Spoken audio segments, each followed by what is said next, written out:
Hello, my shimmering star. I am Amika Daya. Welcome you all to this amazing platform of Tutors Theory.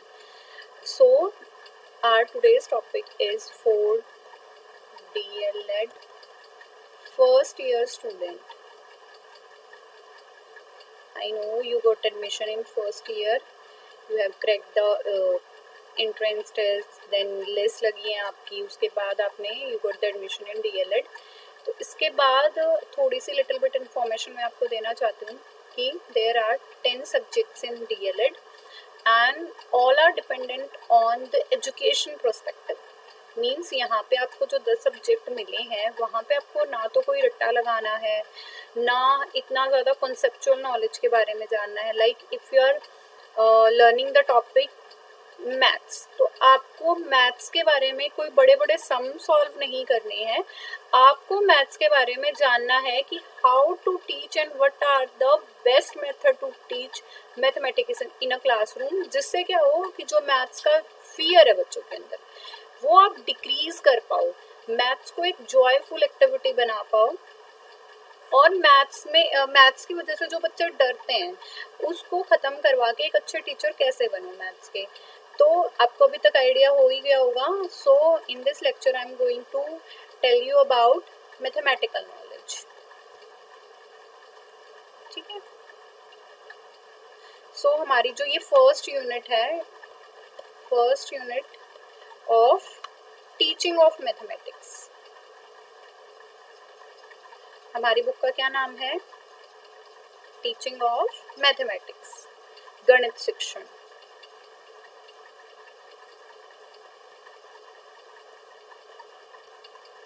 मतलब गणित को कैसे पढ़ाना है, कैसे टीच करना है, क्या आपके मेथड्स रहेंगे, कैसे आप एक्सप्लेन करोगे, क्या मटेरियल आप लेके चलोगे, कैसे असेसमेंट दोगे मैथ्स के अंदर बच्चों का मूल्यांकन कैसे करोगे. ये सारी चीज़ों के बारे में हम जानेंगे पूरी टीचिंग ऑफ मैथमेटिक्स के बारे में. So we have 5 units are there, 5 unit हैं. ठीक है, जिसमें 5 यूनिट में से आज हम फर्स्ट यूनिट का फर्स्ट चैप्टर स्टार्ट करेंगे. फर्स्ट यूनिट का चैप्टर फर्स्ट.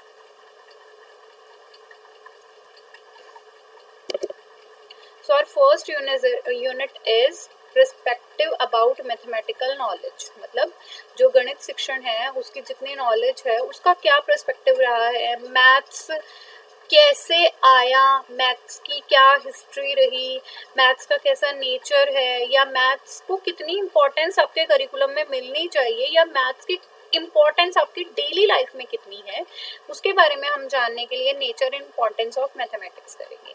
ओके. सो आपको समझ आया कि जो आपकी यूनिट 1 है, this is the unit 1 and the chapter 1 is nature and importance of mathematics. So first of all we will discuss about what is maths. देखो यहाँ पे आपको बहुत बड़ी बड़ी भारी भारी भरकम डेफिनेशंस लर्न नहीं करनी है, आपको याद नहीं रखना है, हम खुद बैठ के उन डेफिनेशंस को बनाएंगे. ओके. अब देखो आपके दिमाग में होगा मैथ्स तो बड़ा डिफ़िकल्ट सब्जेक्ट है, बहुत सारे सम्स सॉल्व करने होंगे, बड़ी बड़ी स्टेटमेंट प्रॉब्लम मिलेंगी. No, it is not like that. यहाँ पे आप एजुकेशन के बारे में पढ़ोगे, तो मैंने अभी बताया आपके टीचिंग मेथड्स क्या रहेंगी, आपकी इलेबोरेशन कैसे जाएगी. मतलब हमारा यहाँ पे ये करना है कि हमें एक अच्छा टीचर बनने के लिए, मैथ्स का एक अच्छा टीचर बनने के लिए आपके अंदर क्या गुण होने चाहिए जिससे बच्चों का जो मैथ्स का फियर है वो बिल्कुल वैनिश हो जाए, ख़त्म ही हो जाए. तो मैथ्स क्या होता है, इसको कैसे आप डिफाइन करोगे. आपके दिमाग में कोई वर्ड्स होंगे, तो लाइक मैं बोल देती हूँ कि मैथ्स का नंबर आते ही बच्चों के दिमाग में आता है number, calculations, symmetry, sums, operations like plus, minus, division, like this. Okay. APGP भी सुना होगा आपने, arithmetic progression. Okay. Then shapes के बारे में सुना होगा, आपकी 3D 2D ऐसी शेप्स भी होती हैं, इनके फॉर्मूलाज क्या होते हैं, वॉल्यूम क्या होता है, एरिया क्या होता है, इनके बारे में भी आपने सुना होगा। Budgeting, profit loss. अब इन सबको कंबाइन करते हैं कि what do you mean by maths. तो we can say that maths is a branch of science which deals with the number, their calculation. Maths deal with the symmetry, the shapes, what kind of volume a object has और have, sums कैसे रहेंगे, operations कैसे आप operate करोगे किसी सम के ऊपर, budgeting कैसे करनी है आपको, डिस्काउंट आपने देखा होगा, आप शॉपिंग करने जाते हो तो डिस्काउंट रहता है, वो कैसे आप कैलकुलेट कर सकते हो। अगर आपने किसी फ्रेंड से 10 रुपीज़ बोरो किए हैं और आपको अगले मंथ उसे 11 रुपीज़ देने हैं, तो आपका प्रॉफिट हुआ कि लॉस हुआ। ये सारी चीज़ें हम मैथ्स में पढ़ते हैं। तो वी कैन ईजिली डिफाइन कि मैथ्स एक ऐसा सब्जेक्ट है जो नंबर से, कैलकुलेशन से, सिमेट्री से, शेप से, इन सारी चीज़ों से डील कर रहा होता है और हमें हमारी डेली लाइफ में होने वाली जितनी भी प्रॉब्लम्स हैं उनसे डील करना, जो कि फाइनेंशियल रिलेटेड भी हैं, इनसे डील करना आपको सिखाता है। तो come to definition, then what is mathematics? So mathematics is nothing but the world of numerals, मतलब जहाँ पे नंबर हैं उनसे डील करना पड़े, ये उन नंबर्स का ही पूरा संसार है, तो आप उसे बोलोगे मैथमेटिक्स। देन आता है हमारी कि जितने भी क्वांटिटेटिव इंफॉर्मेशन है, मतलब जिसके अंदर आप बता सकते हो 2 3, इमेजिनेशन नहीं कर रही है, हो सकता है वो इमेजिनेशन, कल्पनाएं नहीं करनी है, जिसके अंदर आप मेजरमेंट करते हो, मैग्नीट्यूड निकालते हो, साइज के बारे में बताते हो, काउंटिंग कर रहे होते हो। These are all the parts of mathematics. Then आती है कुछ डेफिनेशन डिस्कस कर लेते हैं। अभी मैंने आपको बताया कि जिसके अंदर आप मेजर करना सीखते हो, काउंट करना सीखते हैं, शेप्स सीखते हो, मैथ्स के कुछ सिंबल सीखते हैं, ये सारी ही हमारी टोटल डेफिनेशंस होते हैं। बट अभी मैं कुछ स्पेसिफिक डेफिनेशंस की बात करूंगी। These are quite informative and these are quite important also. Then first है द साइंस ऑफ स्ट्रक्चर, किसकी, ऑर्डर, ऑर्डर मतलब हायरार्की, कि ये यहाँ आएगा, ये यहाँ आएगा, लाइक पहले 1 आएगा, देन 2, देन 3, देन 4, मतलब ये एक ऑर्डर है, आपको ऐसे ही रीड करना है। देन आता है relation that has evolved from an elemental practices of counting, मतलब ऐसे रिलेशनशिप इवॉल्व हुए हैं जो हमारी काउंटिंग है, नंबर्स हैं, नंबर गेम की प्रैक्टिस करने से आए हैं। लाइक नंबर गेम की प्रैक्टिस हुई तो आपको पता चला 23, 46, 100, 1000। Then measuring and describing the shapes को मेजर करना, मेजर करने का मतलब एरिया निकालना उसका, और अगर वो 3D शेप्स हैं तो हमें उसका वॉल्यूम निकालना है। द शेप्स ऑफ ऑब्जेक्ट, कि किसी भी पदार्थ की शेप, आकृति कैसी रहेगी। देन आता है the study of measurement properties, relationship of quantities, sets using number and symbol, both are quite similar। देखो क्या कह रहे हैं कि हमारी फर्स्ट एनसाइक्लोपीडिया ने ये बताया कि ऐसी साइंस की स्ट्रक्चर होती है जिसके अंदर आपको रिलेशनशिप फाइंड आउट करने पड़ते हैं एलिमेंटल प्रैक्टिसेस से, उनकी काउंटिंग करके, मेजर करके, डिस्क्राइब करके शेप्स को। देन अमेरिकन हेरिटेज डिक्शनरी क्या कहती है, ये भी एक टाइप की मेजरमेंट ही बता रही है, रिलेशनशिप बता रही है, क्वांटिटीज बता रही है, मतलब जिसका आप क्या कर सकते हो, मात्रा बता सकते हो, मतलब किसी के अंदर क्या मात्रा रहेगी, तो वो चीजें हैं। Then using numbers and symbols, जैसे सिंबल्स, यहाँ पे प्लस का मतलब क्या होता है, ऐड करना, वैसे प्लस साइन हमारा हॉस्पिटल के लिए भी यूज करते हैं। माइनस का अलग मतलब होता है, इस सिंबल का कुछ अलग डिफरेंट मीनिंग है। ऐसे ही अलग अलग मैथमेटिकल कैलकुलेशंस के लिए अलग अलग चीजें हमारे पास होती हैं और उनके कुछ अपने सिंबल्स भी होते हैं। तो मैं ये बोल सकती हूँ कि मैथ्स की अपनी कुछ लैंग्वेज होती है, हमें उसके बारे में जानना होता है। देन आता है mathematics is the science that draws necessary conclusion. Benjamin Peirce ने कहा था कि मैथमेटिक्स एक साइंस ही है, मैंने आपको शुरू में भी बोला कि it is a branch of science जिसके अंदर आप कंक्लूजन को फाइंड आउट करते हो, एंड नेसेसरी कंक्लूजन जो हमारे लिए जरूरी है। एंड एक चीज और जोड़ूंगी मैं, these conclusion are either exact, बिल्कुल एग्जैक्ट आंसर निकलेगा उनका, लाइक मैंने कहा आपको 2 + 2 तो आपका आंसर 4 ही होगा, चाहे वो मैं कितने बच्चों से भी करा लूँ। या फिर आप बोल सकते हो कि अप्रोक्सीमेशन पे जाएंगी। जैसे हमारी चीजें सॉल्व नहीं होती ना, हमने 22/7 पाई की वैल्यू देखी है, ये बढ़ती बढ़ती बढ़ती बढ़ती जाती है ऐसे 3.1444 ऐसे आगे चलती जाती है। तो अगर हम एग्जैक्टनेस की तरफ नहीं जा सकते तो हम अप्रोक्सीमेशन की तरफ जाएंगे। देन आता है mathematics is the science of skilful operation, जिनके अंदर आपकी जो स्किलफुल ऑपरेशन मतलब you have the skill of addition, subtraction, multiplication, division, problem solving abilities. तो इन ये आपकी स्किल्स होते हैं कि आप इतना कर सकते हो with the concept and the rule invented just for the purpose. ये ऐसे रूल हैं जिनके पीछे कोई ना कोई कारण रहा है, जिस पर्पस की वजह से, जिस उद्देश्य की वजह से ये हमारे सामने आए हैं। ये बात करी थी ईगन विग्नर ने। देन आता है व्हाट इज मैथमेटिक्स। अब वही है, mathematics is a game of number. Game of number का मतलब क्या है, आप नंबर्स पढ़ रहे हो, होल नंबर्स पढ़ रहे हो, आप इंटीजर्स पढ़ रहे हो, ठीक है, ये सारी चीजें आप पढ़ रहे हो। तो सारा का सारा मैथ डिपेंड कर रहा होता है नंबर सिस्टम, जो आपके नंबर सिस्टम है इस पर डिपेंड कर रहा होता है। देन आता है कैलकुलेशन वर्क। कैलकुलेशन से भी आप इजीली समझ पाए होगे, जब छोटे बच्चे थे आप तब से कैलकुलेशन कर रहे हो, 2+2 1023 ऐसे ऐड करना होगा या माइनस करना होगा या मल्टीप्लाई करना होगा। साइंस ऑफ मेजरमेंट मतलब यहाँ पे आप वही मेजर कर रहे हो, चीजों को मापन सीख रहे हो आप। देन क्वांटिटी, आप मात्रा जानने की कोशिश कर रहे हो कि कितनी मात्रा है उसके अंदर। मैग्नीट्यूड, कि किसी की यील्ड कितनी है तो आप उसे नंबर्स के अंदर डिफाइन कर सकते हो। It is a logical analysis. मतलब जैसे आपने देखा होगा ना, आप लिखते थे लास्ट में हेंस प्रूव्ड, किए होंगे ना ऐसे सम। तो लॉजिकल एनालिसिस का मतलब है अगर आपने कोई स्टेप्स फॉलो किए हैं तो आप उसकी रीजन भी दे सकते हो, आप उसका रीजन प्रोवाइड कर सकते हो, आप उसे प्रूव कर सकते हो कि this is my proof. Then है रीजनिंग फॉर द हाइपोथेसिस। अब आपके लिए एक बहुत नया वर्ड है hypothesis. So what is hypothesis?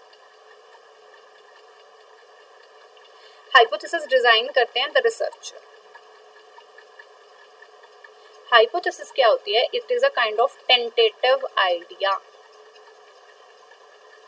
और ऐसा आइडिया जो लॉजिकल है, जिसे आप प्रूव कर सकते हो या आप प्रूव करने की कोशिश कर रहे होते हो। तो आपने जो भी हाइपोथेसिस बनाई है डिफरेंट है थोड़ा आइडिया से। आइडिया तो आप कुछ भी लगा सकते हो कि 2 दिन में मैं अमेरिका पहुंच जाऊंगी, 2 दिन बाद मेरी डीएलएड हो जाएगी, ये आपके आइडियाज हैं, ये कुछ भी हो सकते हैं। बट टेंटेटिव आइडिया का मतलब है which are logical in nature. Clear? Then है नेचर ऑफ मैथमेटिक्स। अब फर्स्ट नेचर है mathematics is a static discipline. आपका ये स्थायी है। स्थायी का क्या मतलब है? स्थायी होती है कोई चीज परमानेंट। अब मैथ्स परमानेंट कैसे है? मैथ्स परमानेंट ऐसे है जैसे आपने लिखा 1, आपने लिखा 2, आपने लिखा 3, आपने लिखा 4, इनको आप चेंज कर दोगे, आप 4 को 1 बोलोगे, आप 3 को 2 बोलोगे, या फिर मैंने कहा 2+2 करो, आपने किया 4, तो आप इस ऑपरेशन को चेंज कर सकते हो कि भाई नहीं मैं इसे प्लस नहीं मानता, मैं इसे नेगेटिव मान देती हूँ। तो स्टैटिक का मतलब है मैथ्स के अंदर ऐसी बहुत सारी कैटेगरीज एंड ऐसी बहुत सारे कंसेप्ट्स हैं जो परमानेंट इन नेचर, आप उसे चेंज नहीं कर सकते, यू कांट चेंज देम, आप चेंज नहीं कर सकते। देन आता है डायनामिक। अभी तो मैंने कहा कि स्टैटिक है, अब मैं कह रही हूँ कि डायनामिक है। अब मैं ये कह रही हूँ कि ये अस्थायी है, इसका क्या मतलब हुआ भाई? इसका मतलब ये हुआ कि जैसे जैसे टेक्नोलॉजी आ रही है, जैसे जैसे न्यू लर्नर, न्यू रिसर्चर आ रहे हैं, उससे क्या हो रहा है, हमारी नई इंफॉर्मेशन हमारे पास आ रही है, या आप कह सकते हो कि मैम डिस्कवरीज हो रही हैं, आप कह सकते हो कि मैम नई नई इन्वेंशंस हो रही हैं, नई थ्योरम्स हम खोज रहे हैं, ठीक है, नई थ्योरी हमें मिल रही है, नई थ्योरम्स हमें मिल रही हैं। तो जो चीजें एज परमानेंट है वो इन फ्यूचर भी चेंज नहीं होने वाली, तो आप उसे स्टैटिक डिसिप्लिन बोलोगे। और जो चीजें इन्वेंशन के द्वारा, डिस्कवरी के द्वारा चेंज की जा सकती हैं, आप उसे डायनामिक डिसिप्लिन बोलोगे। क्लियर? इसके बाद आता है कॉन्क्रीट रिप्रेजेंटेशन। अब कॉन्क्रीट का मतलब क्या होता है? मूर्त, जिसकी मूर्ति आपको दिखाई दे सकती है। जैसे ये पेन है, इसे देख सकती हूँ, तो इट इज अ कॉन्क्रीट। मैंने कहा भगवान, ठीक है, ईश्वर, अल्लाह, मैंने इनका नाम लिया तो क्या मैं देख सकती हूँ, क्या आप बता सकते हो कि उनका वॉल्यूम इतना था, एरिया, इसका तो मैं वॉल्यूम भी बता सकती हूँ, प्राइस भी बता सकते हो, उन्हें बता सकते हो तुम, नहीं बता सकते। आप थॉट्स बता सकते हो, थॉट्स को छू सकते हो, नहीं छू सकते हो। तो मैथ्स एक कॉन्क्रीट रिप्रेजेंटेशन है, जिसका मतलब ये है कि जिसे आप दिखा सकते हो, जैसे 1 2 3, मैंने 2 पेन ले लिया तो मेरे पास 2 पेन्स हो जाएंगे, मान लो एक ये है एक ये है तो 2 हो गए। तो जिनकी कॉन्क्रीट रिप्रेजेंटेशन आप कर सकते हो वो हमारा कौन सा हो जाएगी मैथ्स के अंदर। मतलब अगर आपके सिंबल्स हैं, आपने हाइट निकाली है, आपने डेप्थ निकाली है, ये चीजें आप बता सकते हो, ठीक है, लेंथ निकाली है आपने, एरिया निकाला है आपने, तो ये चीजें आप बता पा रहे हो। तो कॉन्क्रीट का मतलब क्या हो गया, मूर्त चीजें। Then mathematic deals with the idea. अब मैम कह रही थी कि मैम आइडिया तो आप मानोगे नहीं, मतलब ये है कि देखो किसी ने बल्ब बनाया, ठीक है, एक बल्ब बनाया जो ग्लो करता है, ठीक है। अब इसका क्या मतलब हुआ, पहले तो उस आदमी के दिमाग में एक आइडिया ही आया होगा ना कि मुझे एक बल्ब बनाना है। मतलब जैसे सूरज चमकता है, जैसे सन अपनी रेज पृथ्वी पे भेज रहा है, ऐसे ही मैं क्यों ना एक डिवाइस बनाऊं कि जब हमारे पास सन ना हो तो वो हमारी हेल्प करे चीजों की विजिबिलिटी के लिए। तो आइडिया का मतलब क्या है, आइडियाज को प्रूव करना, आइडियाज को लॉजिकल बनाना, आइडियाज की रीजनिंग देना ही मैथ्स है। तो मैथ्स डील तो करता है आइडियाज के साथ, प्लस मैथ्स उन आइडियाज को कहां तक लाने की, एंड रिजल्ट तक लाने की भी कोशिश कर रहा होता है। इसके बाद है mathematic has its on language.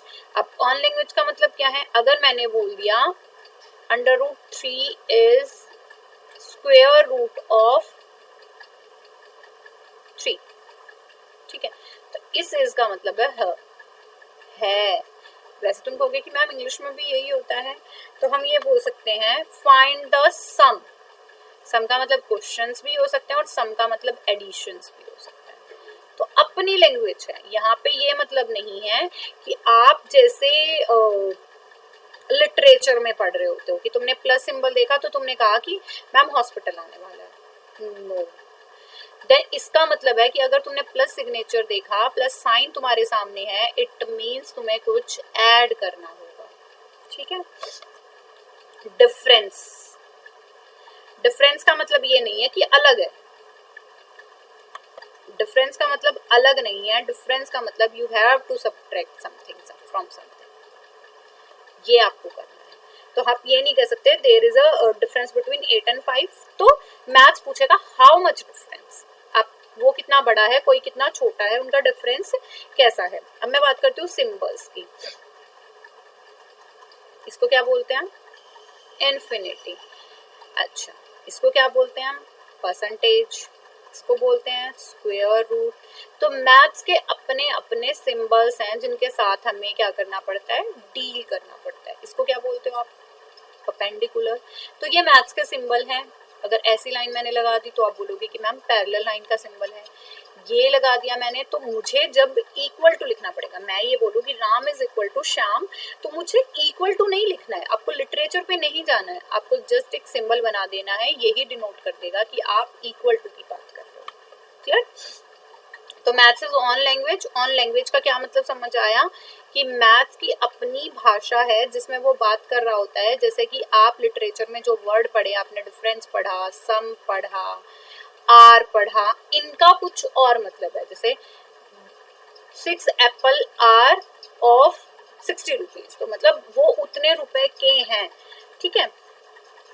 और सिंबल्स मैथ्स के अपने अपने सिंबल हैं, जैसे प्लस हो गया, माइनस हो गया, डिवाइड हो गया, इसको मतलब इनके हम सिंबल्स हैं। अगर आपने ऐसे लिख दिया तो ये अलग चीज है, और आपने ऐसे लिख दिया तो ये अलग चीज है। अगर आपके पास ये बार वाली नोटेशन है तो इसका मतलब आप क्या है, आप इसे P by Q बोलोगे, ठीक है। क्लियर है। लिटरेचर में इसका कुछ मीनिंग हो ना हो, बट यहाँ पे अपनी लैंग्वेज की वजह से, मैथ्स की अपनी लैंग्वेज है, तो यहाँ पे इसका मीनिंग भी है। क्लियर। देन है चैलेंजिंग। अब देखो तुम्हें मैथ से क्यों डर लगता है, हम सबको मैथ से क्यों डर लगता है कि वहाँ पे एक्सरसाइज गिवन होती है। एक्सरसाइज का मतलब ही क्या है, अभ्यास करना, चीज़ों को बार बार करके देखना। तुम कहोगे कि मैम हमने एक बार पाइथागोरस थ्योरम कर ली तो हमें ना बार बार क्यों सम मिलते हैं, तो उसी में ना 10 तरह के सम होंगे तुम्हें, जिसका एक बार डिफिकल्टी लेवल इजी होगा, देन आपको मोस्ट ऑफ द डिफिकल्टी मिल जाएंगे। तो इसका मतलब क्या है कि मैथ्स आपको step by step new challenges face करने की टेंडेंसी को इंक्रीज करा रहा होता है और आपको एक प्रॉब्लम सॉल्विंग एबिलिटीज को इंक्रीज कर रहा होता है। देन है यूनिवर्सल। अब यूनिवर्सल वर्ड का क्या मतलब है? यूनिवर्सल का मतलब मैथ्स इज यूनिवर्सल है, मतलब आप जहां भी हो आप वहां मैथ्स को यूज कर रहे हो और सबके लिए इम्पोर्टेंट है, इक्वली इम्पोर्टेंट है। अगर मुझे एक समाज में रहना है, we all know that we are a social being, ठीक है, सोशल क्रिएचर। अगर हमें समाज में रहना है तो हमें लोगों के साथ डील्स भी करनी होंगी। डील्स करने का मतलब आप शॉप्स पे जरूर जाओगे, आप घर में खुद के लिए अनाज नहीं पैदा कर सकते। अगर आप कहो कि मैम मैं कर लूंगी या कर लूंगा, तो इसका क्या मतलब है? आप अनाज कर लोगे तो आपको स्पाइसेस के लिए बाहर जाना पड़े, ये भी हो जाएगा, तो आप ड्रेसेस खरीदोगे, मतलब किसी ना किसी चीज के लिए आपको समाज में जरूर जाना पड़ेगा। तो जहाँ आप समाज में जाते हो, आपको कोई एक चीज प्रोवाइड कर रहा है और आप किसी से एक चीज ले रहे हो और आपको कोई एक चीज दे रहा है, तो उसके बदले आपको मनी ट्रांजेक्शन करनी पड़ती है। तो यूनिवर्सल का मतलब सबके लिए इक्वली इम्पोर्टेंट है। Universal has also one meaning which means, अगर आपने पढ़ा 2000, तो ये अमेरिका में भी 2000 है, ये इंडिया में भी 2000 है, ये लंदन में भी 2000 है, ये ऑस्ट्रेलिया में भी 2000 है, मतलब हमारा यूनिवर्सल है, सबके लिए सेम है। देन इसके बाद आता है इम्पोर्टेंस ऑफ मैथमेटिक्स। ओके, तुम्हें समझ आया नेचर स्टैटिक कैसे है? क्योंकि स्थायी रहता है, कुछ चीजें बिल्कुल भी नहीं बदलती मैथ्स में। डायनामिक रहता है, डायनामिक का मतलब नई नई इन्वेंशन और नई नई खोज होने की वजह से ये चीजें टाइम टू टाइम चेंज होती जा रही है और उनमें अपग्रेडेशन होता जा रहा है।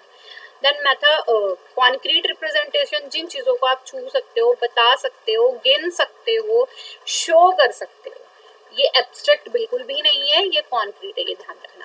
इसके बाद आइडिया से डील करता है। आइडिया से डील करने का मतलब हम उन आइडियाज को रिजल्ट ओरिएंटेशन बनाते हैं, यील्ड तक लेके जाते हैं। देन इसके बाद है अपनी खुद की लैंग्वेज है, अपनी लैंग्वेज के मीनिंग अलग हैं और उसके खुद के सिंबल्स भी होते हैं। Challenging, it give you the step by step challenging for every time. अगर आप कुछ करने जा रहे हो तो हर बार आपको नए चैलेंजेस फेस करने पड़ेंगे और उनकी प्रैक्टिस भी करनी पड़ेगी। देन इसके बाद आता है यूनिवर्सल। यूनिवर्सल का मतलब it is equal for all, ठीक है। इंपॉर्टेंस। अब आती है यूटिलिटेरियन वैल्यू। यूटिलिटी को याद कर लेना, यूज, प्रयोगात्मक। यूज से ही तुम्हें समझ आ गया होगा। यूटिलिटेरियन वैल्यू मतलब जहां ऐसी कौन कौन सी फील्ड है जहां पे maths as it is use हो रहा है।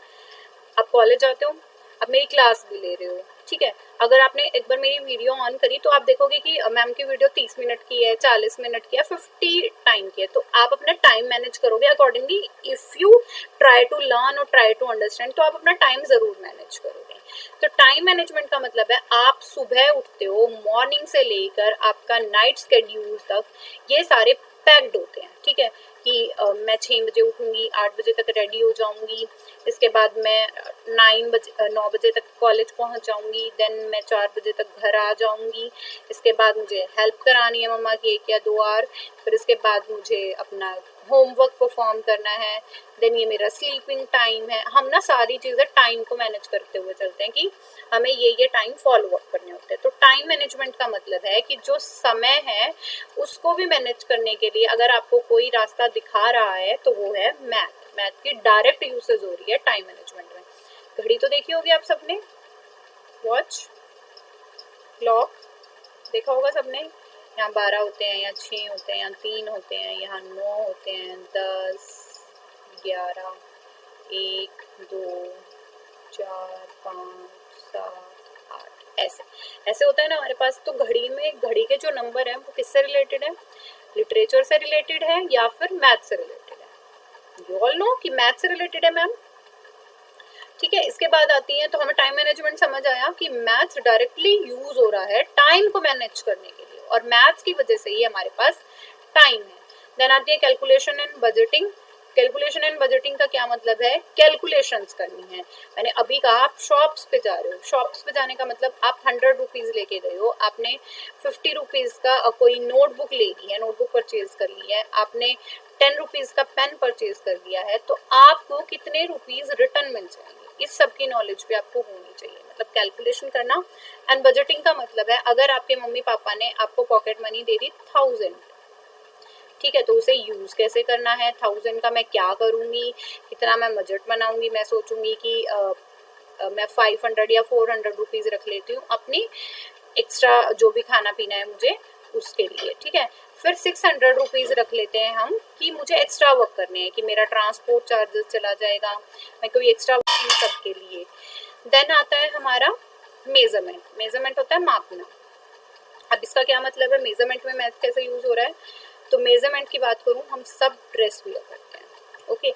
तो आप इन ड्रेसेस के क्लोथ्स कहीं से तो स्टिच होते होंगे, ठीक है, जहां से भी स्टिच होते हैं। अगर आप ऑनलाइन ऑर्डर भी कर रहे हो तो आप अपनी और देखते हो कि स्मॉल साइज रहेगा, मीडियम रहेगा, लार्ज रहेगा, एक्स्ट्रा लार्ज रहेगा या एक्स्ट्रा स्मॉल रहेगा, इन सब के लिए। तो मेजरमेंट का मतलब है जब भी आप कुछ नया बनाने जा रहे हो, आप ड्रेस ही वियर करने जा रहे हो, आप एक घर बनाने जा रहे हो, आपको इवन कुकिंग करनी है तो भी आपके पास मेजरमेंट है। अगर आपको चाय ही बनानी है तो आपको पता होगा कि 1 स्पून ऑफ शुगर या 1 स्पून ऑफ टी, ये सारी चीजें हमारे पास होना चाहिए, कि 1 कप ऑफ मिल्क, ये सारी चीजों का आपको पता होना चाहिए, आपको इन्फॉर्मेशन होनी चाहिए।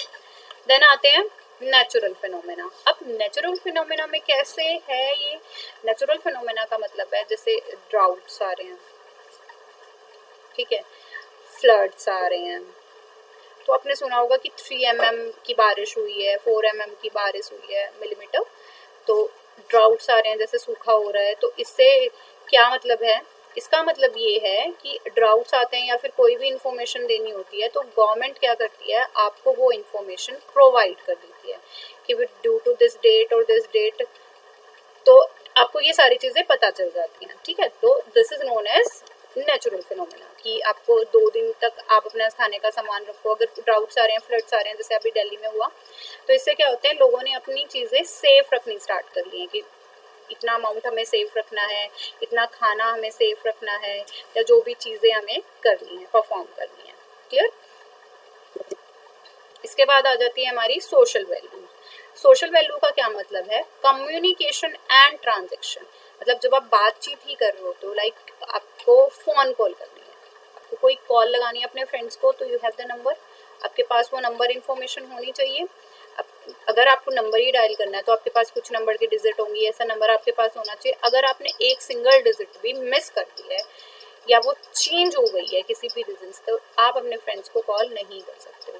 तो इट मीन्स जब भी आपको कम्युनिकेशन करनी है, not even with the number formation, आपको ईमेल भी करना है, तो आप कम्युनिकेशन के लिए भी आपके पास कोई मेल आईडी होनी चाहिए। देन आता है ट्रांजेक्शन। ट्रांजेक्शन आप मनी रिलेशन भी कर सकते हो, आप इंटरेक्शन की भी बात कर सकते हो, कि अगर मेरे को इंटरेक्ट ही करना है, अपनी थॉट्स का ट्रांजेक्शन करना है, तो उसमें भी मैथ्स की बहुत इंपॉर्टेंट वैल्यू है। देन इसके बाद आता है हमारा trade. Trade marketing, export and import, जो हमारी गवर्नमेंट भी कर रही होती है, एंड जो बिजनेस रिलेटेड है वो अच्छे से जानते होंगे कि हमें चीज़ों को एक्सपोर्ट करना होता है, बाहर कंट्रीज में भेजना होता है, इवन अगर आप लर्निंग भी कर रहे हो, ठीक है। Export, I am exporting my thoughts and you are importing from me. तो ट्रेड में भी हेल्प हो रहा है कि कितने बजट लेके चलेंगे, कितना अमाउंट आपको ट्रेड करना है, कितने नंबर ऑफ पीपल तक आपकी रीच होनी चाहिए। Then same like this, if you are in a business, तो बिजनेस में भी यही होगा कि आपके पास एम्प्लॉय कितने होंगे, आपकी क्या मनी रहेगी, अपने कैसे सैलरी दोगे, आप बजट कैसा बना के चलोगे, आपका बजट क्या रहेगा। लास्ट में आप देखोगे कि आपको प्रॉफिट कितना हुआ है, इफ़ यू गेन, और अगर प्रॉफिट नहीं हुआ होगा तो आपको कोई लॉस हुआ होगा। तो ये सारी चीज़ों के लिए भी हमारे पास मैथ्स की ज़रूरत है। तो हम इसे सोशल वैल्यू में क्यों पढ़ रहे हैं, क्योंकि ये हमारे सोशल पर्सपेक्टिव हैं जो हमारे समाज में हम यूज़ करते हैं अपनी डेली लाइफ को बनाए रखने के लिए। Then in the progress and improvement of mathematics are linked to the prosperity of state। मतलब आपकी जो सोशल लाइफ है उसमें इम्प्रूवमेंट में मैथ्स का बहुत बड़ा हिस्सा है। कि आप ये बोल सकते हो कि जैसे हमारी कंट्री में अब पॉपुलेशन एक्सप्लोजन चला हुआ है, इसका क्या रीजन है, क्योंकि हमारी जो कंट्री की पॉपुलेशन है वो एक्सीड कर गई है फ्रॉम द चाइना ऑल्सो। तो इससे क्या हुआ है कि आपका जो सोशल प्रोस्पेक्टिव है, तो हमने काउंटिंग की है, काउंटिंग करके ही तो बताया ना कि पॉपुलेशन एक्सप्लोजन हो रहा है। अगर आप कहो कि अभी इसरो ने लॉन्च किया है, तो इससे भी क्या है कि वो एक नंबर और ऐड हो गया है, तो हम ये बोल सकते हैं कि जो इंडिया है उसकी सोसाइटी काफ़ी अच्छी, कम्युनिटी काफ़ी अच्छी है, and they are improving day by day. ऐसे करके तो हमारी प्रोस्पेरिटी जो हमारी हम बोल सकते हैं कि हमारी प्रोस्पेरिटी की स्टेज है वो डिपेंड करती है कि हम कैसे इम्प्रूवमेंट दे रहे हैं। देन इसके बाद आपका सोशल स्टेटस रिफ्लेक्ट करता है आपका इकोनॉमिक स्टेटस। जैसे आप सोसाइटी में आपका एक स्थान है, ठीक है, आपके पास एक अच्छा घर है, ठीक है, आपके पास एक अच्छा घर है, एक अच्छी गाड़ी है, तो आपका जो सोशल स्टेटस होगा उससे पता चल जाएगा आपका इकोनॉमिक स्टेटस क्या है। तो सोशल स्टेटस कब बढ़ता है? जब आपकी आर्थिक स्थिति बढ़ती है। और आर्थिक स्थिति कब बढ़ेगी? आर्थिक का मतलब ही धन होता है। तो आपकी आर्थिक स्थिति कब बढ़ेगी? जब आपके पास मनी होगी।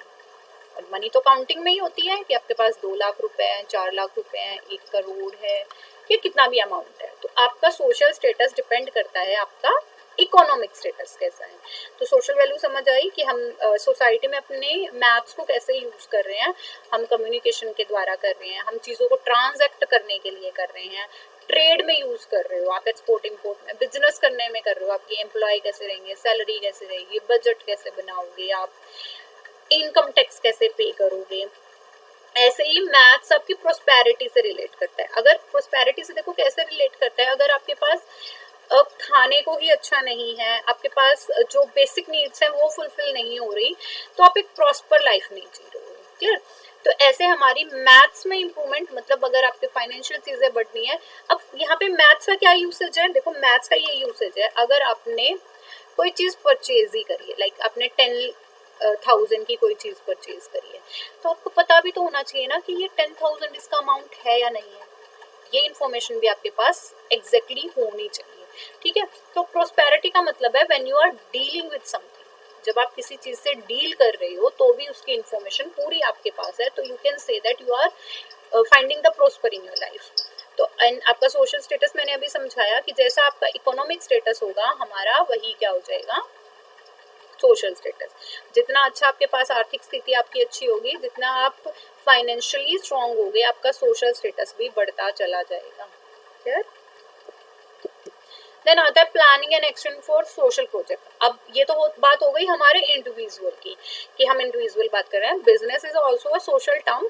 अब आते हैं सोशल प्रोजेक्ट। सोशल प्रोजेक्ट का मतलब कि अगर मैं बात करूं कि इंडियन कंट्री अपनी रोड्स बनाने में, ट्रांसपोर्ट सिस्टम बनाने में इतने पैसे लगा देगी, तो वहां पे भी सोशल प्रोजेक्ट में उन्हें पता होगा कितने लेबर हमें लगाने हैं, कितने मेजन्स हमें यूज करने हैं, क्या मेरा बजट बन के चलना चाहिए, फिर उसका प्रॉफिट क्या होगा। ये सारी चीजें जब भी आप प्लानिंग कर रहे होते हैं, when you are executing something, जब आप उसका प्रयोग कर रहे होते हो, तो भी आपके सोशल प्रोजेक्ट में हमारे मैथ्स की नीड होती ही होती है। क्लियर है? देन आती है मॉरल वैल्यूज। अब तुम सोचोगे मैम मैथ्स मॉरल वैल्यू में कहाँ से यूज हो रहा है? तो मॉरल वैल्यूज का मतलब देखो, मॉरल वैल्यू से तुम क्या समझते हो कि हमारी ऐसी वैल्यू जो आपको एक ह्यूमन बनाए, आपको एक इंसान की कैटेगरी में ला कर। वैसे तो हम सब इंसान है, तुम तो कहोगे कि मैम हम सब इंसान है, बट बेटा उनकी फीलिंग्स भी तो आपके अंदर होनी चाहिए। अगर आप एक रोड से जा रहे हो, आपने एक डॉग देखा, उसको मैगेट्स हैं, मैगेट समझते हो, जो कीड़े लग जाते हैं डॉग्स को।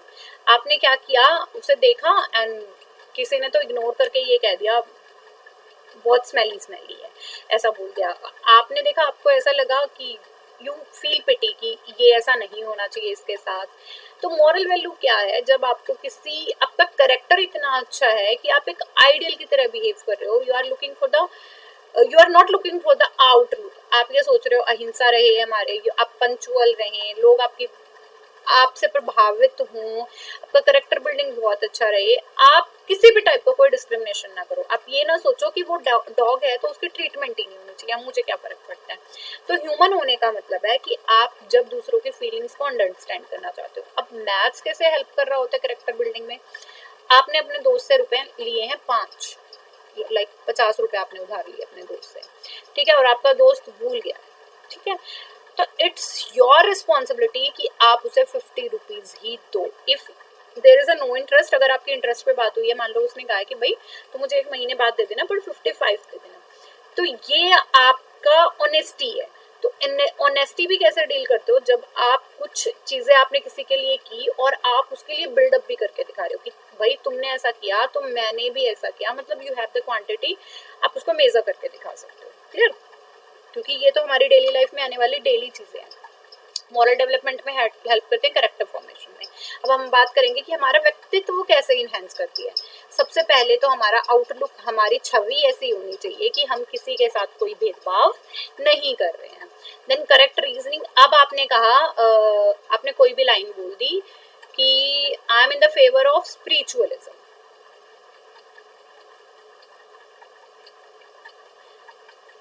ठीक है, मैं स्पिरिचुअलिज्म के फेवर में हूँ, तो कोई तुमसे कहे कि तुम तो ना अंधविश्वास में घुस रहे हो, तो इसका क्या मतलब है, तो तुम उसका लॉजिक देख पाओ कि मैं स्पिरिचुअलिज्म की तरफ इसीलिए जाना चाहता हूँ या जा रही हूँ क्योंकि it has the meditation, meditation है इसके अंदर।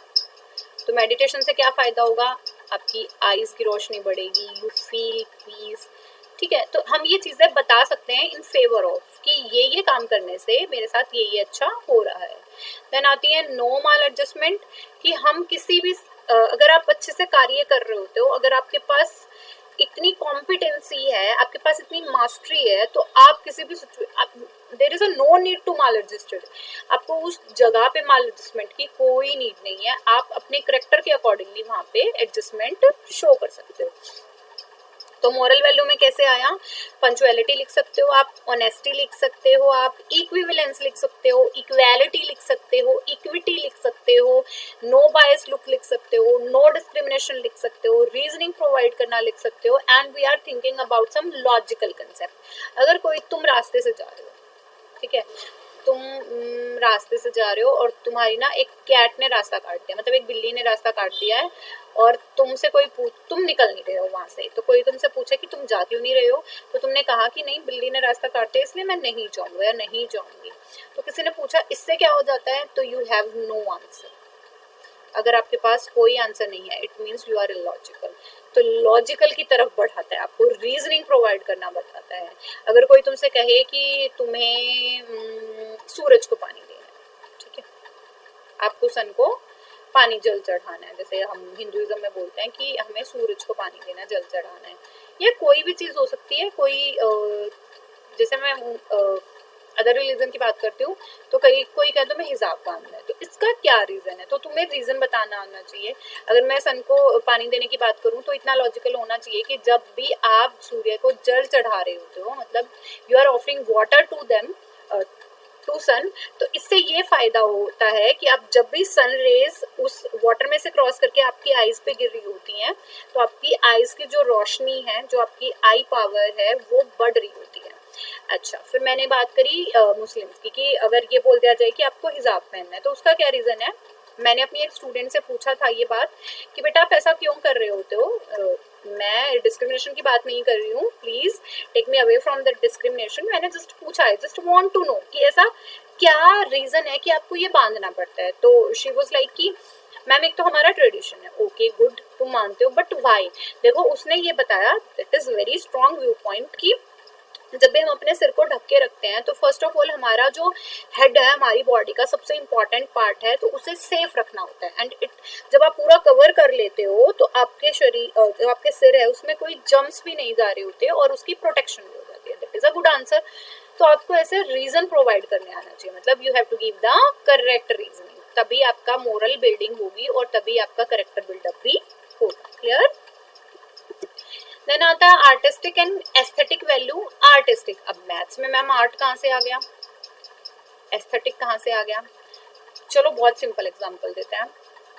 आप गए हो पार्क में, आपने देखा वहां पे एक प्लांट, ठीक है, आपने एक ट्री देखा, एक प्लांट देखा, तो आपने देखा है, फिर आपने देखा कि इट हैज द लीव्स, ऐसा कुछ लीव्स है इसके पास, ठीक है। अब उस लीव में सिमेट्री है या नहीं है,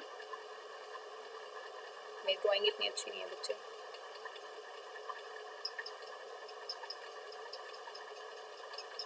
आपने एक लीफ देखा, आपने नंबर ऑफ लीव्स भी देखे, तो इससे क्या हुआ, आपने देखा कि देखो सारी की सारी पत्तियां ना इसी शेप की हैं, ऐसे ही बनी हुई है, ऐसे ही मिड रिब है उसकी, और ऐसे ही ये बनी हुई है उसके अंदर। हमने देखा देखो दो पार्ट है, एक ये पार्ट है और एक ये वाला पार्ट है, ऐसे ही एक पार्ट है, एक ये वाला पार्ट है। इससे क्या हुआ, इससे आपको पता चला कि there is a symmetry. Symmetry किसका पार्ट है, मैथ्स का। तो मैथ्स आपको सिमेट्रिकल होना बता रहा है। तो नेचर की ऐसी बहुत सारी ब्यूटी है जो आपको दिखाई देती है। कीट्स है, मैथमेटिशियंस है, उन्होंने कहा कि ट्रूथ इज अ ब्यूटी, जो आपके सामने सच है वही ब्यूटी है। तो अभी हमने कहा कि बी लॉजिकल, तो वही क्या है, आपकी ब्यूटी है। Maths is the pattern. अब अपना घर बनाते हो, आपने ऐसे ब्रिक्स लगाई होंगी, ऐसे ऐसे ब्रिक्स लगी हुई है, that is also following some pattern. एक ऐसे लगी होती है, एक ऐसे लगी होती है, तो हमने पैटर्न फॉलो कर रहे होते हैं। छोड़ो इन्हें में, टाइल्स देखे होंगे आपने अपने। तो टाइल्स में क्या होता है, अगर आपका ये फ्लोर है, मान लो ये फ्लोर है, और तुम ऐसी कुछ टाइल लेके आए हो, तो अगली टाइल ऐसे मिलेगी, उसका ऐसे मिलेगा, देन ऐसे, फिर ऐसे कुछ ऐसे, देन ऐसे कुछ ऐसे, ऐसे ना एक पैटर्न फॉलो कर रहे होंगे। इसके बाद मैथ्स में भी रिडल्स होती हैं, हु एम आई करके, तुम सर्च करना, ये आप लोगों का होमवर्क है। देन इसके बाद पजल्स होती हैं, पजल्स जैसे सुडोकू आता है तुम्हारे सामने, न्यूज़पेपर में बहुत बहुत फेमस है, ये देखा होगा। गार्डन पार्क्स के बारे में मैंने आपको बता दिया है। इसमें आप और इंक्लूड कर सकते हो कि पार्क का एरिया क्या रहेगा, कितने एरिया में आपको बेंचेस लगाने हैं, कितने एरिया में आप फ्लावरिंग करोगे, कितने एरियाज में सिटिंग अरेंजमेंट करोगे, कितने एरिया को आप प्लेफुल एक्टिविटी के लिए रखोगे, तो वो सारी हमारी गार्डनिंग में आएगा। देन सिमेट्री मैंने आपको लीव से समझा दिया है। Then maths also has a game, तो गेम भी आर्टिस्टिक होते हैं कि आपको टेबल टेनिस खेलना है, आपको लूडो खेलना है, तो इन सब के लिए आपके पास कुछ नंबर सिस्टम होता है और कुछ पैटर्न भी और फॉलोइंग। जैसे आपको आपकी ऐसे गोटी आ रही है, इधर से भी ऐसे गोटी आ रही है, आपको यहाँ पे बीच में लेके आना होता है, तो एंड आप ऐसे ना बढ़ रहे होते हो, ऐसे लाइन्स दी होती हैं, तो आप 1 2 3 ऐसे काउंट करते रहते हो, एंड यू आर लाइक, अगर आप यहाँ से चल रहे हो तो आपको यहाँ आके इसमें चले जाना है। तो आपके पास ऐसे गेम्स में स्पोर्ट्स भी बहुत ज्यादा है, जैसे sport is also an artistic and aesthetic चीज। कैसे कि आपके जैसे क्रिकेट है, ठीक है, उसके लिए क्या गार्डन रहेगा, नंबर ऑफ प्लेयर्स कितने रहेंगे, बॉल कैसी रहेगी, बैट कैसा रहेगा, रूल्स कैसे रहेंगे, तो ये आर्टिस्टिक एंड एस्थेटिक वैल्यू है। एक चीज और दिखाऊंगी मैं आपको मैथ्स में, ये है, आपसे बहुत बार ना कॉम्पिटिटिव एग्जाम्स में आते हैं कि हाउ मेनी सर्कल या how many shapes are there in this figure, तो आपको ऐसे ऐड करनी होती है। जैसे 2 हैं तो 3 बोल सकते हो कि 1 2 और एक बड़े वाली, ठीक है। ऐसे ही नेक्स्ट में 1 2 3 और ये 2 का एक कॉलम, ये 2 का एक कॉलम, 5 और एक पूरी बड़े वाली। तो देखो मैथ्स के अंदर कैसे आर्ट छिपी हुई है। आप क्या ढूंढना है, रेक्टेंगल्स ढूंढना है, और आप काउंट कर रहे हो तो डिफरेंट डिफरेंट नंबर आते जा रहे हैं। क्लियर, ठीक है। इसके बाद नेक्स्ट देखो एक और चीज है, ये है, देखो पैटर्न फॉलो कर रहा है कि मैथ्स में अगर 1 इंटू 8 प्लस 1 करते हो तो 9 आता है, 1 2 इंटू 8 प्लस 2 करते, देखो यहाँ 2 बढ़ा रही हूँ मैं, यहाँ भी 2 लिख रही हूँ, 98 आ गया। 3 बढ़ाया मैंने, 3 लिखा, 987। ऐसे ही 5 आ जाएगा, प्लस 8 इंटू 8 प्लस 5, तो हमारे पास आ जाएगा 9 8 7 6 5। हम उल्टे आते जा रहे हैं, ठीक है। ऐसे ही देखो 1 प्लस करके 2 कर दिया तो 11, फिर 3 3 1 4 1 5 1, ऐसे ही ये कुछ आर्टिस्टिक है ना, आर्ट शो हो रहा है ना। देखो देखो कैसे बढ़ रहे हैं, इसमें नीचे की तरफ जा रहे हैं, वी आर इंक्रीजिंग। क्लियर। और यू हर्ड अबाउट टेसेलेशन, सुना है टेसेलेशन? नहीं सुना। टेसेलेशंस क्या होते हैं, जिसके अंदर आपके पास एक number of pattern repeated time होता है। मैंने अभी टाइल्स का एग्जांपल दिया ना, लाइक आपके यहाँ पे ऐसे कुछ डिजाइन बना हुआ है, फिर ऐसे कुछ डिजाइन बना हुआ है, ऐसे कुछ design, when you are repeating the same pattern again and again, then it is known as tessellation. तो tessellation is also part of art. Then आती है intellectual value. Intellectual value is related with your mental abilities. जब maths इतना अच्छा करने लग जाओगे तुम, तो तुम्हारी जो दिमागी शक्ति है वो तो बढ़ी जाएगी, ऑब्वियस है।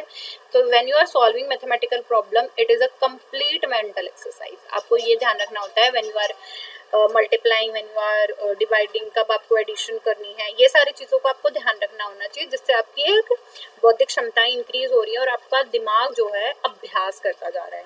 Then the process of exercise provide enough opportunity for the student to training thoughts. आप अपने थॉट्स को बाउंड कर सकते हो, आप अपनी सोच को बाउंड कर सकते हो कि अगर आप पाइथागोरस थ्योरम कर रहे हो तो आप ट्रिग्नोमेट्री के बारे में नहीं सोचोगे, आप शेप्स के बारे में कर रहे हो सॉल्व, लाइक आप अगर एसएसएस ये प्रॉपर्टी कॉन्ग्रुएंसी कर रहे हो तो आप एरिया नहीं सोचोगे उन शेप्स का, तो आप अपने थॉट्स को बाउंड कर सकते हो मैथ्स की वजह से। एंड इट ऑल्सो इंक्रीजेस, क्या इंक्रीज कर रहा है आपकी इमेजिनेशन। इमेजिनेशन पहले तो सोचते हो ना कि अगर मैंने दे दिया कि finding the area of this, तो आप सोचोगे कि मुझे ये रेक्टेंगल मिला है, ये स्क्वायर मिला है, या मुझे ट्राइंगल मिला है। इमेजिनेशन पावर, फिर आप सोचोगे तो 3 साइड हैं तो मेरे पास ये लेंथ ब्रेथ जो भी होना चाहिए उसके बारे में, तो इमेजिनेशन बढ़ती है, मेमोरी बढ़ती है। देखो आप नंबर ऑफ फॉर्मूलाज याद कर रहे हो, क्या हो मैम यही तो डिफिकल्टी है मैथ्स की, नंबर ऑफ फॉर्मूलाज याद करने हैं, देन उन्हें अप्लाई भी करना है, तो मेमोरी बढ़ रही है, ऑब्जर्वेशन बढ़ रही है, सॉरी गलत लिखा हुआ है मैंने,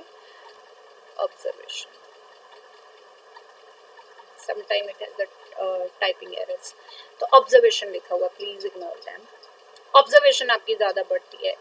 देखो आपको ना ऐसे फिगर मिल जाती है, ऐसे मिल जाएगा कुछ और लिखा है यहाँ पे 3 सेंटीमीटर, यहाँ पे 5 सेंटीमीटर, ऐसे ही कुछ 8 सेंटीमीटर लिख दिया और कहा कि फाइंडिंग द परपेंडिकुलर, ऐसे फाइंड करो। तो आपके पास इतनी एबिलिटीज होनी चाहिए कि आपको ये कार्य काम या फंक्शनिंग कैसे करनी है। तो आप पहले ऑब्जर्व करोगे कि ये पाइथागोरस थ्योरम लगेगी इसके अंदर, या मुझे एरिया करके निकालना पड़ेगा, या मैं हाफ कर दूं अगर हाफ परपेंडिकुलर है 2 में डिवाइड कर रहा है, तो आपकी ऑब्जर्वेशन भी बढ़ेगी। Clear? It is quite lengthy. Discovery करने की एबिलिटी आपकी बढ़ेगी, आप कुछ फाइंड आउट करने की कोशिश करोगे। जब आप एक चीज कर रहे होते हो तो यू आर गेट बोर्ड, तो आप अल्टरेशन भी करते हो, अल्टरनेटिव मेथड भी ढूंढ रहे होते हो कि अगर मैं ऐसा ना करूं ऐसे कर लूं। लाइक एक छोटे बच्चे को मैंने कहा कि आपको 20 में 50 ऐड करना है, तो कोई बच्चे तो क्या करेंगे सीधा 0 और 7। जिस बच्चे को नहीं आता होगा वो क्या करेगा, ऐसे करेगा 1 2, फिर 1 2 3 4 5 और फिर काउंट कर लेगा 1 2 3 4 5 6 7, ऐसे काउंट कर लेगा और उसे पता है 0 का तो कोई होता ही नहीं मार्क, तो वो एज इट इज लिख देगा। तो हम अल्टरेशन कर रहे हैं, तो डिस्कवर भी कर रहे हैं, कंपैरिजन कर रहे हैं। कंपैरिजन का मतलब मैंने कहा ये दी हुई है, ये ट्रायंगल दी हुई है, इसकी कॉन्ग्रुएंसी निकालो, तो तुम कंपेयर करोगे इसकी साइड क्या है, इसकी साइड क्या है, इसका एंगल क्या है, इसका एंगल क्या है, ऐसे करके हम कंपेयर कर रहे होते हैं चीजों को। अब मैंने बोला था डिफरेंस, वहां पे भी चीजों को कंपेयर कर रहे होते हैं। जैसे ऐसे लिखा होता है कि Sheela is eating 1/4 of a chapati, Ram is eating 3/4 of a chapati, who eats more, तो किसने ज्यादा खाया। तो you are comparing the things, आपके पास 2 चीजें आपके सामने है और आप उन्हें कंपेयर कर रहे हो। देन आता है कंसंट्रेशन। कंसंट्रेशन का मतलब आपको दिमाग भी लगाना होता है, आपको एक चीज पे फोकस करना होता है कि अगर आप मैथ्स की प्रॉब्लम सॉल्व कर रहे हो, जिस भी प्रॉब्लम को आप सॉल्व कर रहे हो, राइट, मैंने कहा अरिथमेटिक प्रोग्रेशन को, तो आपके पास ऐसे मिलेंगे, ऐसे कुछ मिलेगा, तो आपको सिर्फ इसी पे फोकस करना है। आप ये नहीं देखोगे कि यहाँ पे तो ट्यूटर्स थ्योरी लिखा हुआ है ना, आपको जो मैम पढ़ा रही है आपको उस पर फोकस करना है और जो आप सॉल्व कर रहे हो आपको उस पर फोकस करना है। देन आती है ओरिजिनलिटी। बेटा मैथ्स बिल्कुल ओरिजिनल है, ये कॉपी पेस्टिंग पे ध्यान नहीं रखता है। मैथ्स में चीजें नई निकल के आती है और ओरिजिनली वो प्रॉब्लम कहीं ना कहीं होती हो। तुम्हारे सामने एक क्वेश्चन आया होगा, या फिर हम ना बहुत सारे मीम्स देखते हैं, उसमें कहते हैं कि अब बताओ मुझे वो साइन थीटा कोस थीटा कहाँ यूज करने हैं। बेटा उनका भी यूसेज है, जैसे बिल्डिंग बन रही होती है उसकी कितनी परछाई नीचे आ जाएगी, कितने स्लोप पे उसे रखें कि प्रेशर कम होगा, ये सारी चीजें भी हमारी हेल्पफुल होते हैं, तो ओरिजिनल भी है। देन आता है थिंकिंग। ये भी मैं तुम्हें बता चुकी हूँ कि आपका जो मेंटल एबिलिटीज हैं वो बढ़ती हैं, तो आपकी जो सोचने की क्षमता है वो भी बढ़ेगी। देन रीजनिंग, ये भी मैंने तुम्हें समझा दिया है कि how we are logical with the help of maths. तो टोटलिटी में हम बोल सकते हैं मैथ्स इंक्रीज आवर पावर्स और increasing our knowledge, thinking, reasoning, judgement and generalisation. Generalisation का मतलब किसी तह तक पहुंचना। लाइक मैंने एक लड़की को देखा और मैंने कहा कि शी इज रानी, और रानी ना अपने आफ्टर डीएलएड वो ना 90% मार्क्स लेके आएगी। 90% मार्क्स मैंने भूल कैसे दिए।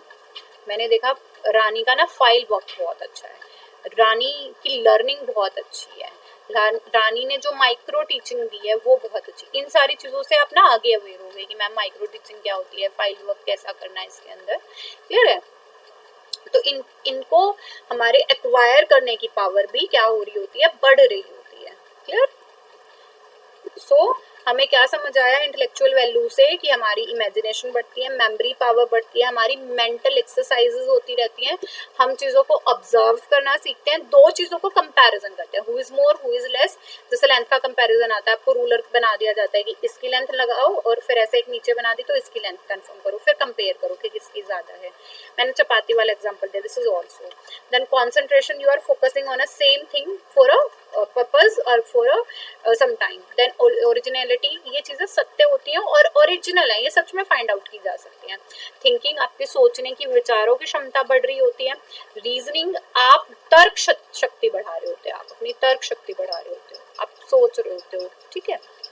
देन आता है मैथमेटिक्स, हमारी नॉलेज को एक्वायर करने की स्किल को इनहेंस करती है, थिंकिंग को इनहेंस करती है, रीजनिंग थिंकिंग को इनहेंस करती है, रीजनिंग को इनहेंस करती है, आपको जजमेंट सिखाती है, आपको जनरलाइजेशन सिखाती है। तो जनरलाइजेशन क्या है, किसी पॉइंट तक पहुंचना विद द रीजन, जिसके अंदर आप ये नहीं कह सकते मैंने एज लाइक आज फर्स्ट डे रानी को देखा और मैंने कहा कि रानी तो ना 90% मार्क्स ले लेगी। कैसे ले लेगी भाई, किसी ने मुझसे पूछ लिया तुमने क्या क्यों सोचा, तो तुम कह दो बस मुझे ना अच्छी वाइब आ रही है। That vibe is not correct, आपके पास उसका एक लॉजिकल रीजन होना चाहिए, तो ही आप ये बताओगे कि मैंने उसकी एबिलिटीज को ध्यान में रखते हुए उसे जज किया। देन आती है हमारी डिसिप्लिनरी। डिसिप्लिनरी तो ईजी है कि आपको डिसिप्लिन में रहने के लिए मैथ्स की जरूरत पड़ती है। सबसे पहले सिंप्लिसिटी। सिंप्लिसिटी मतलब तुम कहोगे मैम मैथ्स तो इतना कॉम्प्लेक्स है, सिंपल कैसे हुआ? मैथ सिंपल है बिकॉज ऑफ इट्स फॉर्मूला। अब सिंपल कैसे है, मैंने कहा मैंने एक क्वेश्चन दिया, right about Lord Rama. Lord Rama इनके बारे में लिखो, तो बच्चों ने क्या किया, मैंने 10 बच्चों को बोला लिख रहे हैं लिख रहे हैं लिख रहे हैं लिख रहे हैं, ऐसे करके सब अपना अपना टॉपिक लिखते जा रहे हैं। मैंने 10 की नोटबुक उठाई है, आई वॉज लाइक कि ना 10 तो 10 के 10 अलग हैं, ऐसा कैसे हो सकता है? तो मैथ्स ये कहता है, मैथ्स इतना सिंपल है, आप उसके फॉर्मूले कर लो, आप चीजें जान लो, इन्फॉर्मेशन आ जाए तो आप उसे एज इट इज अप्लाई कर सकते हो। अब मुझे एक चीज बताओ, आपने बचपन में क्वेश्चन पढ़ा हेलन केलर, ठीक है, कुछ ऐसा पढ़ा होगा आपने, उसके बारे में पढ़ा, आप भूल गए हो, बट आपने प्लस पढ़ा। मैं अभी दे दूँ आपको 50 रुपीज प्लस 50 रुपीज, जब भी बता दोगे कि मैम 100 होते हैं, आप नहीं भूले हो। तो सिंपल चीजें है ना कि आपने जैसा कर लिया, जैसा याद हो गया आपको, सिंपली आपको आ गया है। मैंने शुरू में भी बोला बेटा मैथ्स एक्यूरेसी की तरफ लेके जाता है, एरर फ्री देता है आपको।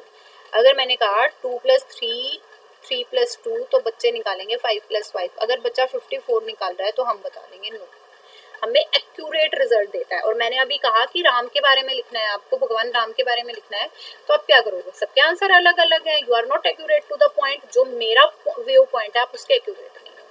सर्टेनिटी मतलब सर्टेन रिजल्ट पे बात करते हैं, सर्टेन मतलब फिक्स रिजल्ट पे बात कर रहे हो आप। देन इसके बाद सेल्फ एफर्ट, प्रॉब्लम कौन सॉल्व कर रहा होता है, हम सॉल्व कर रहे होते हैं। तो सेल्फ एफर्ट का मतलब हम खुद से कार्य परफॉर्म कर रहे होते हैं। ओरिजिनलिटी मैंने अभी पीछे बताया आपको। देन इसके बाद प्रॉब्लम एनालिसिस, अच्छा आपको करना है, मैंने क्वेश्चन दे दिया कोई भी, find the area of a figure, given figure, a given figure,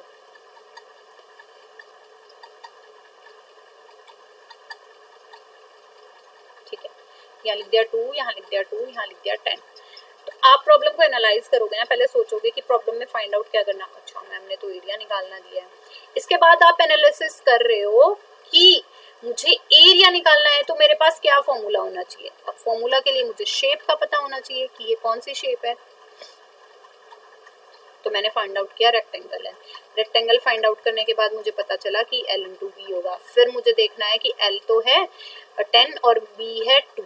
तो ऐसे हम ना प्रॉब्लम को एनालाइज कर रहे होते हैं, मतलब संश्लेषण करके तोड़ तोड़ के छोटे पार्ट्स में और अपने प्रॉब्लम्स को ढूंढ रहे होते हो। क्लियर है? Problem analysis. इसके बाद है वेरिफिकेशन ऑफ रिजल्ट। आप रिजल्ट को अगेन प्रूफ कर सकते हो कि मैंने ये निकाला कैसे। आप नीचे टॉप टू बॉटम जाओगे तो आपके पास बॉटम स्टेटमेंट, अपर स्टेटमेंट रिटर्न आ जाएगी, और अगर आप टॉप टू बॉटम जाओगे तो आपके पास रिजल्ट आ जाएगा। Then application of knowledge. अब यहाँ पे आपको सिर्फ थ्योरेटिकल नॉलेज नहीं चाहिए, विच मीन्स आपने पढ़ा 2 + 2 = 4, ये रट्टा नहीं मारना है, आपको थ्योरी नहीं जाननी है इसकी, आपको प्रैक्टिकली उस चीज़ों को अप्लाई भी करना है। आपकी डेली लाइफ में आप डेली अप्लाई कर रहे हो कि मैम मेरे पास 20 रुपीज़ हैं, 2 रुपीज़ मेरी फ्रेंड ने दे दी तो मेरे पास 22 हो गई। You are applying your mathematical knowledge. जितना आपके पास गणित का ज्ञान है आप उसे यूज करते जा रहे हो। क्लियर है? तो डिसिप्लिनरी वैल्यू क्या समझ आई? सिंपल है, एक्यूरेट है, हम खुद से एफर्ट कर रहे होते हैं, बिल्कुल ओरिजिनल है, प्रॉब्लम की एनालिसिस कर रहे होते हैं, देन वेरीफाई भी कर सकते हैं हम रिजल्ट को, एंड उसी नॉलेज को आप क्या कर सकते हो? अप्लाई भी कर सकते हो फॉर योर डेली लाइफ और for your solving the questions. Then इसके बाद आते हैं कल्चरल वैल्यू।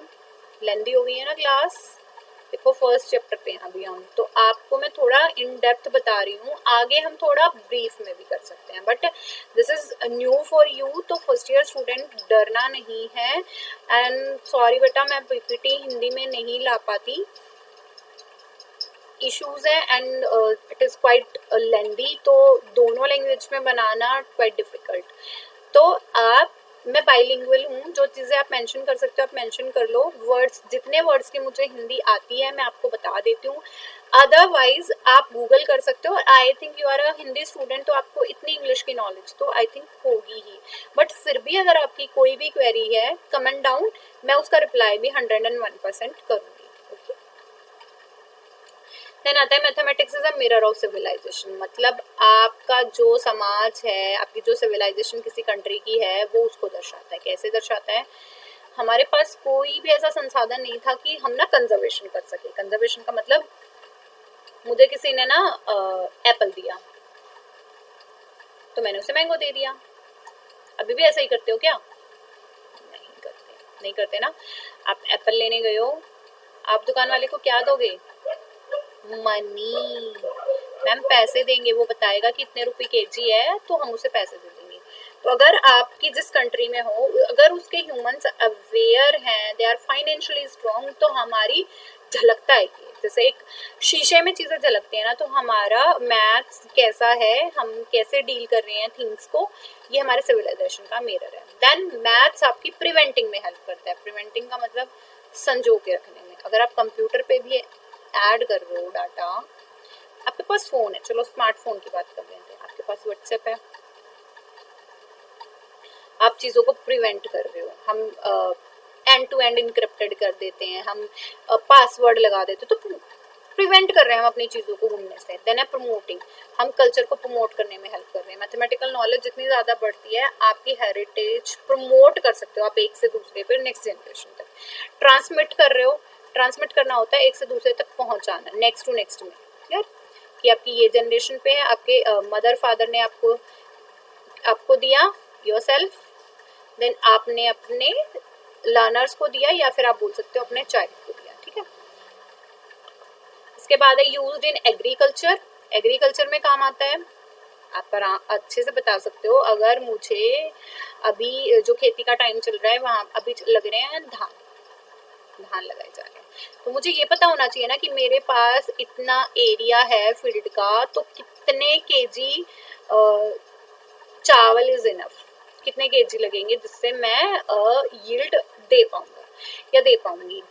ये छोड़ो, स्प्रे करना है कुछ, कोई हार्बिसाइड्स है, कोई किसी भी वीड्स को दूर करने के लिए कोई चीज़ें हैं, तो उनके लिए भी आपको क्वांटिटी दी होती है कि 1 स्पून ये, 1 स्पून ये, और इसे इतने लीटर ऑफ वाटर में मिक्स कर लेना है, ऐसा होता है। तो एग्रीकल्चर में भी हम मैथ्स का प्रयोग कर रहे हैं। देन इसके बाद आते हैं इंजीनियरिंग। इंजीनियरिंग में तो आप अवेयर हो कि इंजीनियर तो वो बच्चे बनते हैं जिनके पास मैथ्स होता है, तो 11th-12th में मैथ्स होना इज अ कंपल्सरी, नहीं है तो आपको करना पड़ेगा। देन इंजीनियरिंग में क्या होता है कि आपको मशीन्स के पार्ट बनाने होते हैं, फंक्शनिंग करनी होती है, एडजस्टमेंट करनी होती है, पासवर्ड, ये सारी चीज़ें लगानी होती हैं, तो you have to be aware with the things. इसके बाद है सर्वे, डाटा फिल कराना है कहीं से, जैसे आपके लिए सेंसस होता है, जब जनगणना हो रही होती है तो आपके घर पे आते हैं टीचर्स आते हैं गवर्नमेंट स्कूल के, वो आपसे पूछ रहे थे how many family members you are, या अगर आप कोई रिसर्चर बनोगे, आपको कोई सर्वे करना है, तो आपको भी डाटा दिया होता है कि you have to survey on the 1000 student, 100 student, 10 student, कितने बच्चों पे ये डाटा आपको करना है। देन मेडिसिन तो और भी इम्पोर्टेंट है, आपको ना टेबलेट्स मिलते हैं, जाता है। ब्लिस मिलती है आपको ये बोला जाता है कि सुबह 2 गोलियां लेनी है, शाम को 1 लेनी है, खाना खाने के बाद लेनी है। तो मेडिसिन इंडस्ट्रीज में भी तो जो केमिकल्स ऐड हो रहे होंगे, जो ड्रग्स ऐड हो रहे होंगे, उनके अंदर उनकी क्वांटिटी फिक्स होगी ना कि this percentage of this and this percentage of this. Then navigation, navigation देखो अब हमारे पास ना मैप्स है, कहीं जाना होता है क्या करते हो, अब अपना फोन निकालते हो, गूगल मैप निकालते हो, आप जगह की लोकेशन डाल देते हो, ठीक है, लोकेशन नहीं डाल देते हो तो उस जगह का नाम डाल देते हो। देखो वो तुम्हें कैसे दे देता है फिर, वो नेविगेशन से है। नेविगेशन का मतलब हमारे पास अक्षांश और देशांतर जो रेखाएं होती हैं उनका क्या डिग्री पॉइंट होता है उस चीज पे डिपेंड करता है और आपको उस एग्जैक्ट लोकेशन तक पहुंचा देते हैं। तो क्या समझ आया तुम्हें कि मैथ की कल्चरल संस्कृति को सहेजने में हेल्प करता है, आगे प्रमोट करने में हेल्प करता है, अपनी नेक्स्ट जनरेशन तक पहुंचाने में हेल्प करता है। हमारा एग्रीकल्चर पर्सपेक्टिव कैसा रहेगा, हम इंजीनियरिंग में यूज करते हैं, सर्वे में यूज कर रहे होते हैं, मेडिसिन में मतलब हमारी जो भी दवाइयाँ मेडिकल फैसिलिटीज है वहाँ भी हो रहा होता है, और नेविगेशन में। अरे मेडिसिन में तो और भी इजी है कि आप ब्लड प्रेशर नाप रहे हो, आप HB देख रहे हो, तो ये सारा मैथमेटिकल कैलकुलेशंस ही है। देन इसके बाद आता है इंटरनेशनल वैल्यू। इंटरनेशनल वैल्यू क्या होती है, इंटरनेशनल में बहुत आसान एग्जांपल दूं, मैंने कहा था 2000 का मतलब है ये 2000 रुपए यहाँ भी सेम है, अमेरिका में भी सेम है, ऑस्ट्रेलिया में भी सेम है, लंदन में भी सेम है, श्रीलंका में भी सेम है। हो सकता है उनकी करेंसी डिफरेंट हो बट इसका मतलब 2000 ही होगा, 2 के लिखा जा सकता है। देखो वैल्यू तो सेम है बिल्कुल, ठीक है। देन कॉमन हेरिटेज सबके लिए सेम रहेगी, मतलब ये कॉमन हेरिटेज है, चाहे आप इंडिया में चाहे आप किसी अदर कंट्री में हो, तो ये एक सी है। इंटरनेशनल अंडरस्टैंडिंग बढ़ती है कि आपका जो इंटरनेशनली अंडरस्टैंडिंग है, आप मनी में एक्सपोर्ट इंपोर्ट कर रहे हो तो वो भी इंक्रीज होता है। Clear. Then the last international समझ आ गया, मैथ सबके लिए सेम है, कॉमन हेरिटेज है। आप जब दूसरी कंट्री में मूव करते हो तो आपकी लैंग्वेज डिफरेंट हो सकती है बट आपका मनी पर्पस सेम रहेगा, इंटरनेशनल वैल्यू भी है, ठीक है। इसके बाद है vocational, make a person self dependent. अगर आपके पास फाइनेंशियल अच्छी चीजें हैं, आप इंजीनियरिंग कर सकते हो तो ईजी हो जाएगा। तो देखो इंजीनियरिंग में स्कोप है मैथ्स का, अकाउंटेंसी, अब CA कितने बन रहे हैं, चार्टर्ड अकाउंटेंट, टैक्स कैसे पे करना है, कितना परसेंटेज रहेगा, बैंकिंग कैसे जाएगी, बैंक में आप कितना मनी डिपॉजिट करा रहे हो, कितना क्रेडिट करा रहे हो, कितना डेबिट हो रहा है, इस चीज का भी आपके पास ब्यौरा होना चाहिए। देन इसके बाद है ट्रेड, ट्रेड में मैं तुम्हें बता चुकी हूँ, डिजाइनिंग में भी बता चुकी हूँ कि आपको डिजाइन बनाने हैं। टीचिंग, टीचिंग में तो मैथ्स के teacher they are posting a lot, तो उनसे भी आप सीख सकते हो। प्लानिंग में आपको मैंने बताया था ना, प्रोजेक्ट और एक्शंस करने में दोनों जगह यूज होते हैं। फाइनेंसिंग में यूज होते हैं, कंप्यूटर एप्लीकेशन बनाते हैं, हमें पता है बाइनरी डिजिट पे चलता है कंप्यूटर, तो ये हमें पता है, ये मैथमेटिकल डिजिट्स ही हैं। क्लियर।